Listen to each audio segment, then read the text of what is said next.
وصفتنا الليلة كريب البيتزا، بيتزا بخلطة الكريب، سهلة وسريعة التحضير ولذيذة جدا. بنصحكم تجربوها زي ما قلت لكم بخلطة الكريب، يعني لا عجن لا فرد. يلا نشوف طريقة تحضيرها. في الخلاط حاضيف 1.5 كوب من الحليب، حاضيف لهم فنجان من الزيت، وكمان حاضيف 2 بيض و1.25 كوب من الدقيق. آخر حاجة رشة الملح. دي خلطة الكريب المالح. هخلطهم كويس بالخلاط وهيطلع معايا قوامه سايل بالطريقة دي. عندي صينيتي بتاعت الفرن، هنجهز الصينية بتاعتنا، هنغلفها كويس بورق الزبدة عشان ما يلصق معانا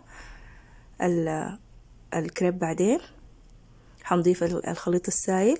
الصينية دي كبيرة مقاس 50 في 40، وطبعا لأنه الخليط سايل فبس بحرك الصينية يمين وشمال كده لغاية ما يقفل معايا كامل الصينية زي ما انتوا شايفين بالطريقة دي.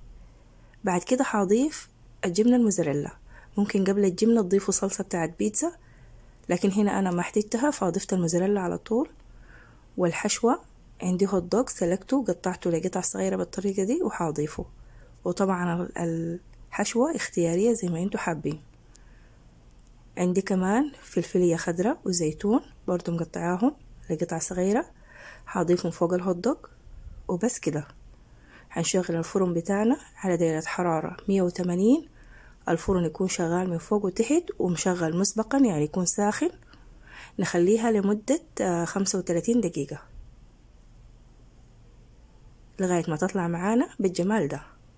شفتوا سهلة كيف؟ ما هتحتاج لأي حاجة معانا، ولا عجين ولا فرد ولا ننتظر ولا أي حاجة. هنقطعها على شكل مستطيلات كبيرة لأن هي هتتلف رول بعدين عند التقديم.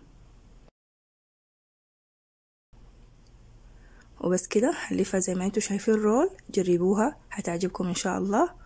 ما تنسوا تشتركوا في القناة ولايك للفيديو لو عجبكم، ومع السلامة في امان الله.